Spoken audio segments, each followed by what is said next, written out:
नमस्कार दोस्तों, आपका स्वागत है हमारे channel the haunted earth India में। दोस्तों, अगर इस चैनल के वीडियोस आपको अच्छे लग रहे हों तो दोस्तों प्लीज इस चैनल को जरूर से जरूर सब्सक्राइब कीजिए और जितना हो सके उतना वीडियोस को शेयर जरूर कीजिएगा। दोस्तों, वीडियो अच्छा लग रहा हो तो लाइक कीजिएगा और कमेंट भी जरूर कीजिएगा। दोस्तों, चलते हैं आज की कहानी की तरफ। ये कहानी दिवाकर बनर्जी जी की है। दिवाकर बनर्जी, जिनका परिवार आधुनिक विचारधाराओं को मानने वाला परिवार था। उन्हें तंत्र मंत्र, भूत प्रेत, काला जादू, टोटके से कोई मतलब या कोई वास्ता नहीं था। इस कहानी में घटी हुई घटनाएं अक्सर आम लोगों के साथ घट ही जाती हैं, लेकिन उन्हें अंदाजा तक नहीं होता कि उनके साथ होने वाले कष्ट के पीछे का कारण वास्तव में क्या है।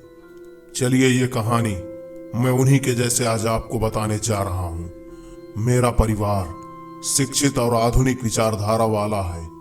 हम में से कोई भी भूत प्रेत, जादू टोने और तंत्र विद्या जैसी बातों पर विश्वास नहीं करता है, लेकिन एक अजीब सी घटना के बाद हम सभी इस बात पर यकीन करने लगे कि जैसे सच के साथ झूठ और अच्छे के साथ बुरा हमेशा रहता है, वैसे ही उस परम सत्ता, उस परमात्मा की शक्ति के साथ साथ कुछ बुरी ताकतें भी इस दुनिया में जरूर मौजूद हैं। कहते हैं कि अगर माइनस ना हो तो प्लस का कोई अस्तित्व नहीं होगा। इसी तरीके से शायद बुराइयां ना हो तो अच्छाइयों की कोई कीमत न रह जाए। इस घटना ने मेरे पिता को मानसिक रूप से बीमार बना दिया है। वर्ष 1992 से 1995 के बीच की बात है। हमने एक प्लाट खरीदा था और जल्द ही उस पर अपना घर बनाने का काम शुरू कर दिया था। निर्माण का काम अभी शुरू हुए कुछ ही दिन गुजरे थे कि एक आदमी उस प्लाट पर आता है। देखने में वो थोड़ा सा विचित्र लगता है, तो मेरी माँ जो वहां पर बैठी हुई थी, उसने उनसे पूछा कि आखिरकार क्या काम है और आप कौन हैं। तो वो आदमी थोड़ा सा अजीब आवाज में झुंझलाते हुए कहता है कि तुम लोगों ने मेरे साथ सही नहीं किया है। यह प्लाट मुझे चाहिए था अपने बड़े बेटे के लिए। तभी मेरी माँ ने उससे कहा कि अगर चाहिए था तो आपको इसे खरीद लेना चाहिए था, आपने इसे खरीदा क्यों नहीं। तो उस आदमी ने कोई जवाब नहीं दिया, बस इतना कहा कि मेरे खरीदने से पहले ही तुम लोगों ने खरीद लिया और ये तुम लोगों की सबसे बड़ी गलती है। तो मेरी माँ ने कहा कि अगर आपको चाहिए और आपको इतनी ही आवश्यकता है तो आप इसे हमसे खरीद लीजिए, हम दूसरा ले लेंगे। क्योंकि मेरी माँ उसकी भावना को समझ रही थी, इसलिए उसकी भावनाओं के कद्र रखते हुए उन्होंने उससे कहा कि अभी भी आप इसे खरीद सकते हैं।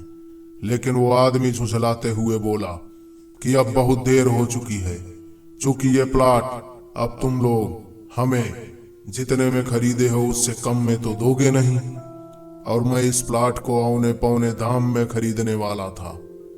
मेरी माँ को अब कुछ समझ में नहीं आया और उन्होंने उससे कहा कि ठीक है, तब आप जाइए, अब हमें इसे बेचना नहीं है और आपको इसे अब खरीदना नहीं है। वो आदमी वहां से बुरी तरीके से गुस्साता हुआ चला गया, लेकिन जाते जाते वो पता नहीं क्या बड़बड़ा रहा था, लेकिन उसकी आवाज बड़ी ही विचित्र लग रही थी। धीरे धीरे समय बीतता गया और घर बन करके खड़ा हो गया। अभी पूरी तरीके से घर तैयार नहीं हुआ था, प्लास्टर भी नहीं था, लेकिन हम उसमें शिफ्ट हो गए। और शिफ्ट होते ही शुरू होता है एक ऐसा माया जाल जिसे हमें समझने में शायद बहुत देर हो गई। उस दिन के बाद हमें अक्सर अपने घर के बाहर कुछ जंगली फूल और खून के छींटे दिखाई देते थे। जैसा कि मैंने आप लोगों को बताया था कि मैं या मेरे परिवार वाले काले जादू या ऐसी किसी भी बात पर विश्वास नहीं करते थे, इसलिए हर बार हम इन चीजों को नजरअंदाज कर दिया करते थे। वर्ष 1994 की बात है। एक रात करीब 1 बजे हमें ऐसा लगा कि जैसे हमारे घर की छत पर कोई लगातार पत्थर फेंक रहा है। 4-5 बार ऐसा हुआ जैसे कोई बहुत भारी मात्रा में हमारी छत पर पत्थर बरसा रहा हो। हम उठे और छत पर गए तो हमने चारों तरफ देखा, हमें कोई दिखाई नहीं दिया, लेकिन हमारे छत पर पत्थर पड़े हुए थे।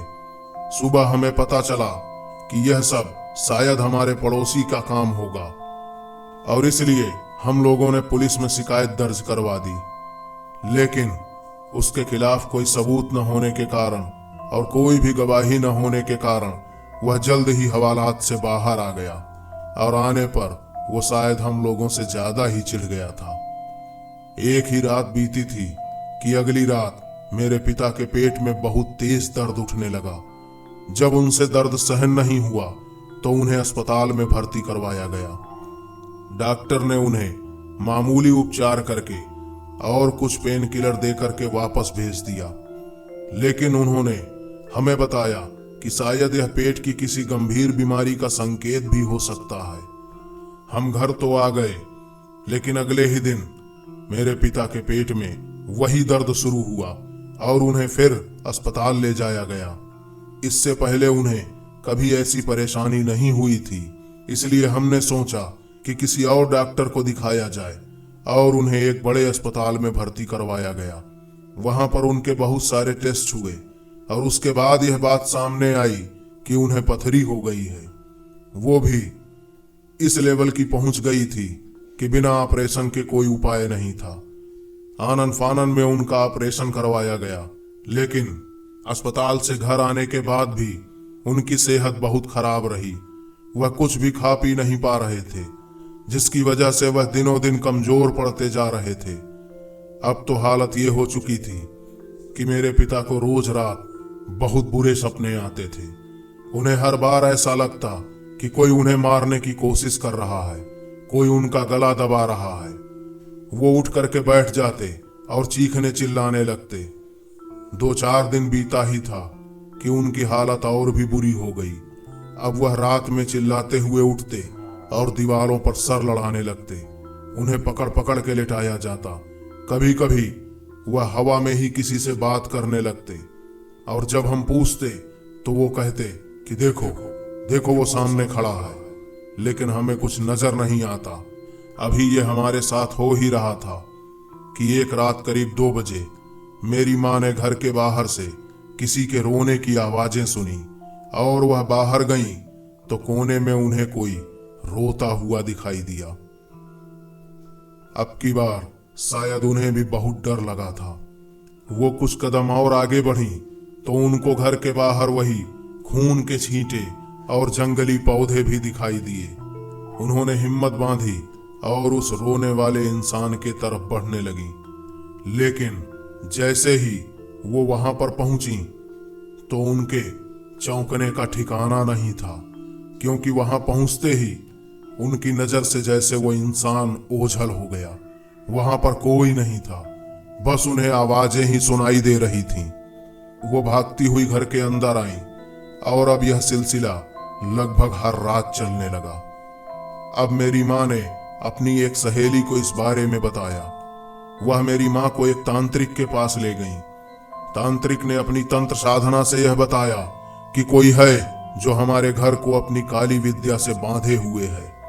तांत्रिक ने तंत्र विद्या के द्वारा मेरे पिता को सम्मोहित किया और उनके साथ जब कुछ देर पूजा की तो उन्होंने बताया कि इनके साथ कोई बहुत बुरा कर रहा है, जिसकी वजह से जल्दी ही इनकी मौत भी हो सकती है।